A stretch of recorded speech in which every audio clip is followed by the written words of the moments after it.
González. Si vas seguro, estás tranquilo. Manifestantes del sector salud se dieron cita en el área del centro histórico capitalino con el fin de denunciar la falta de medicamentos que sufren los diversos centros hospitalarios públicos del país. Indignación en la población crea video que circula en redes sociales donde se observa a hombre disparar mientras asaltaba a sus víctimas en medio del tránsito vehicular de la zona 13. Salvador Estuardo González, alias ECO, fue aceptado como colaborador eficaz en el caso del bufete de la impunidad. Esto sería como parte de las acciones realizadas por el Ministerio Público. Itel Maldana, fiscal general, aseguró que el magistrado Vladimir Aguilar Guerra sí tuvo participación en el caso de corrupción de la terminal de contenedores Quetzal.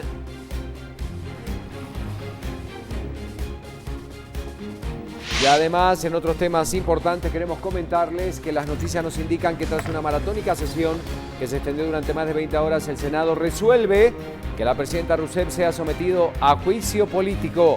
Debe dejar el cargo en los próximos meses. Y el presidente de Bolivia, Evo Morales, indicó que se ha creado un Consejo de Defensa de las Aguas. Esto por la disputa que se ha creado con la República de Chile.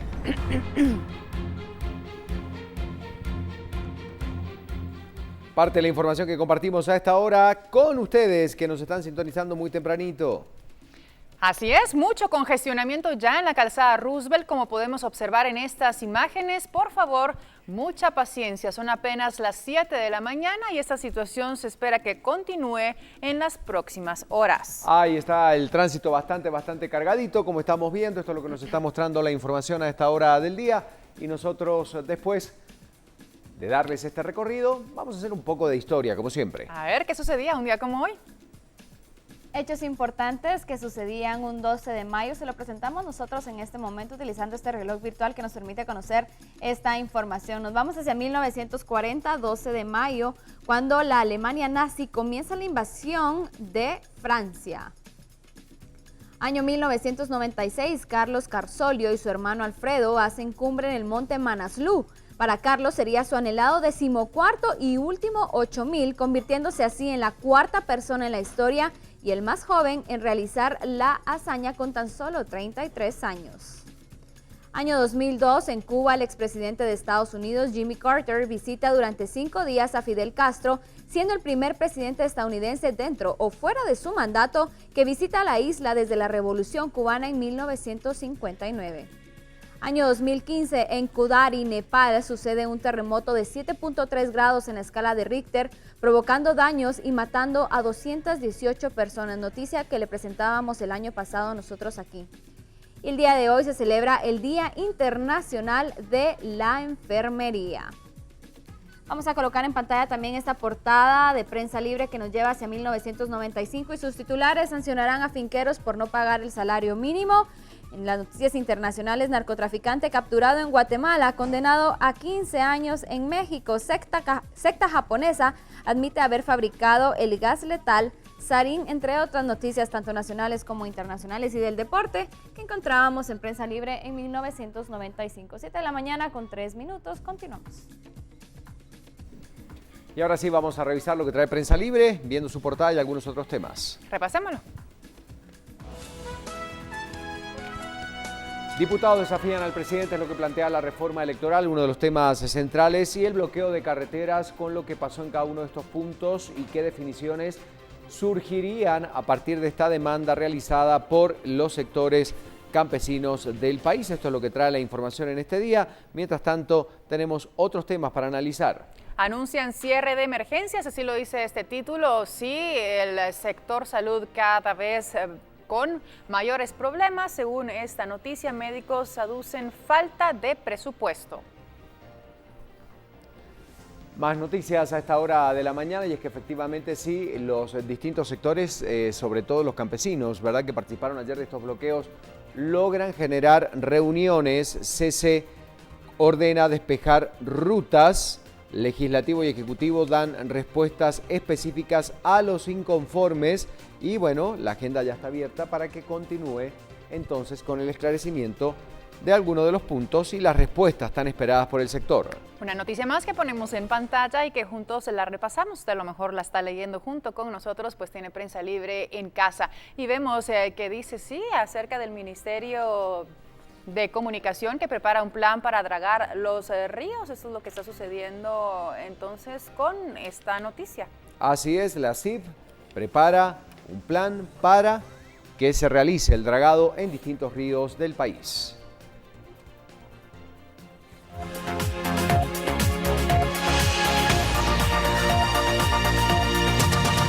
Gracias por seguir con nosotros. Controversia y tensión existe por la estrategia que manejan 2 de los 3 sindicatos de los trabajadores del Congreso de la República, cuyos integrantes realizan alianzas con apoyo de algunos diputados. El fin de dicha situación es contar con el apoyo necesario para que no se apruebe la Ley de Servicio Civil, misma que ha generado opiniones encontradas entre el presidente del Congreso, Mario Taracena, y los sindicalistas. La oposición a las reformas a la Ley de Servicio Civil y la renegociación del pacto colectivo gana fuerza en el Congreso, y es que 2 sindicatos se aliaron para evitar que pasen y buscan el apoyo de congresistas para lograrlo. Los secretarios generales del Sintracor y Sigecor fueron captados en una reunión con el asesor del diputado Luis Rabé, Diego Gálvez. Al ser cuestionados, aceptaron que la reunión fue para hablar de las normativas que rigen a los trabajadores del Congreso, incluso de buscar un acuerdo para que el pacto colectivo se discuta hasta en 2017, cuando la Junta Directiva ya no la presida Mario Taracena. Nosotros lo que estamos en este momento unificando criterios es para que no sea aprobada una ley que contraviene muchas normas laborales, constitucionales y convenios laborales de trabajo. El presidente del Congreso no descarta que el sindicato y Rabé intenten protegerse luego de las anomalías detectadas por la Contraloría y que involucra a algunos empleados legislativos. El sindicato a los presidentes anteriores a mí les pedía plazas, 60 plazas le pidieron a Rabé, eso lo sé yo por otro lado, el sindicato, y esas 60 plazas se las repartieron entre parientes. Entonces me imagino que están tratando de acomodar las cosas para que no les vaya tan mal con la ley. En cuanto a los hallazgos de la Contraloría, un exintegrante de la Junta Directiva de 2015 aseguró que todos los pagos estuvieron en ley y que el incremento al 10% fue pagado conforme a un acuerdo aprobado por el Congreso en 2002. Se pagó correctamente, basado en los acuerdos internos del Congreso. Desde el 2002 hay legislación, entonces hay un presupuesto que el Congreso aprueba cada año. Sin embargo, el Contralor General de Cuentas insiste en que los auditores detectaron anomalías y que ahora deberán presentar sus pruebas de descargo. Con relación al incremento del 10% al salario, tendría que ver cuáles fueron sus justificaciones al presentar el informe. Luego, creo importante decirles que he tenido conocimiento de otros hallazgos que hay. De hecho, los diputados tienen hasta el 30 de mayo para responder por las anomalías, luego podrían ser sancionados administrativamente. Intentamos obtener la postura de Luis Rabé, pues su gestión al frente del Congreso es la cuestionada por parte de la Contraloría, pero no contestó su celular y no se encontraba en su oficina. Salvador Estuardo González, alias Seco, fue aceptado como colaborador eficaz en el caso del bufete de la impunidad. Esto como parte de las acciones realizadas por el Ministerio Público, quien solicitó la declaración como anticipo de prueba. En este caso se señala a la jueza Marta Sierra de Stalin de recibir sobornos para otorgar medidas sustitutivas a presuntos líderes de la línea por medio de una red de abogados. Veamos el resumen de lo sucedido en Torre de Tribunales. En esta diligencia, la acción presentada por la defensa de la jueza Marta Sierra fue por su estado de salud, por lo que el juez Maynor Moto Morataya, titular del Juzgado Tercero Penal, resolvió reprogramar la diligencia de declaración en anticipo de prueba de Salvador González Álvarez, ECO. Según el Ministerio Público, los involucrados en este proceso mantuvieron constantes conversaciones telefónicas con los abogados encargados de conseguir las medidas sustitutivas y fallos favorables a los cabecillas de la línea, que fueron los primeros capturados, hechos ocurridos en junio del 2015. Estuardo González Álvarez, Francisco Javier Ortiz, alias Teniente Jerez, y Miguel Ángel Lemus Aldana, presuntos operadores externos de la estructura, fueron los usuarios del bufete de la impunidad.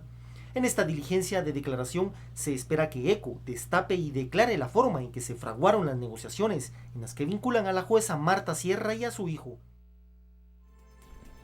Jorge de León Duque, procurador de los derechos humanos, ha indicado que analiza pedir las medidas de seguridad necesarias para el juez de mayor riesgo B, Miguel Ángel Gálvez, quien ha sido intimidado y amenazado en los últimos días. Esto luego de que fuera ligado a proceso por estas personas señaladas de estar involucradas en el caso TCQ.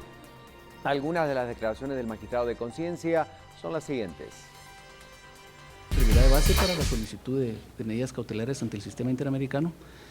Y luego pues una plática muy agradable, él está muy consciente de los enormes riesgos de la envergadura de estos procesos y está muy tranquilo.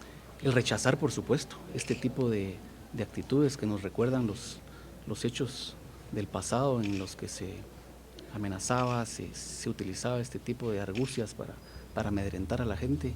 Se hace la solicitud a través del sistema interamericano y se otorgan estas medidas, que significa, se hace un análisis de lo que tiene actualmente, él tiene medidas de seguridad y se manda al Estado de Guatemala que se le den todas las medidas. Pero eso tiene que ver con un análisis que se hace de lo que tiene, de sus riesgos, en fin, tiene mucho más que ver con esto. Preocupación existe por parte de la Asociación Vida, misma que vela por los derechos de las personas que son afectadas por el VIH-Sida. Esto debido al desabastecimiento de medicamentos que se tienen programados para agosto próximo. El Estado de Guatemala proporciona un 60% del presupuesto de salud para la respuesta en contra del VIH y SIDA en el país. El resto es proveniente de fondos internacionales y la mayoría es del Fondo Mundial. La propuesta del 2016 al 2017 fue presentada al Estado en septiembre del año pasado, para que los recursos brindados por el Fondo Mundial, que están alrededor de los 97 millones de dólares para la respuesta de malaria, tuberculosis y VIH, se inicien a ejecutar en julio de este año. Sin embargo, esta es la fecha que el Congreso de la República no ha discutido la aprobación de estos fondos. Nosotros terminamos todos los trámites y se entregó a Secretaría General, la cual ya envió el documento final de firma al Fondo Mundial y se esperaba que hoy regresara el documento para poderlo ya ingresar al Congreso. Ni el Seguro Social o el Ministerio de Salud tiene la capacidad presupuestaria para responder a la demanda de los tratamientos o al proyecto de prevención del VIH y SIDA. Tan solo la cobertura de antirretrovirales representa 44 millones de quetzales, lo que hace más urgente la firma de esta prórroga. Esto no tomando en cuenta que no todas las personas que son diagnosticadas están en tratamiento. Se estima que en el país 30,000 personas están diagnosticadas y únicamente 17,000 personas están con tratamiento. El Congreso aprobará de manera inmediata el contrato con el Fondo Mundial, pero las presiones es que se realice previo al receso del legislativo para prevenir el desabastecimiento en agosto.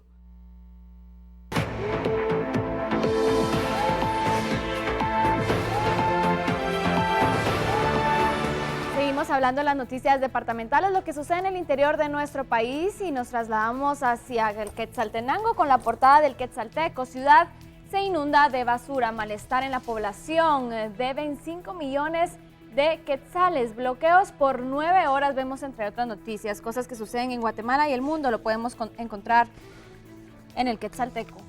Y fiscales del Ministerio Público realizan las investigaciones necesarias por la tala ilegal cometida dentro del Parque Nacional Tikal. Autoridades que velan por el medio ambiente han indicado que esta es una problemática que sucede en la mayoría de áreas protegidas de nuestro país. Veamos. Agentes de la Policía Nacional Civil consignaron a 2 personas, quienes al parecer son guardarrecursos del Parque Nacional Tikal. Ambos fueron sorprendidos cuando talaban maderas dentro del parque, el cual está en áreas protegidas. 2 personas fueron las que se aprendieron, en este caso es don Juan José Rivera y don Ramiro Eugenio Bachok. Son 2 personas de las cuales pues estaban talando en el área de lo que es Tikal, y estas personas pues ya se hizo la denuncia respectiva. Estamos hablando que son más o menos unos 1.700 pies. Polanco señaló que las responsabilidades de lo sucedido podría recaer en el director y administrador del Parque Nacional Tikal, ya que no es la primera vez que la zona del Parque Nacional esté siendo invadida por saqueadores. Pues miren, como es competencia en sí del director, pues recae sobre la responsabilidad, ¿va?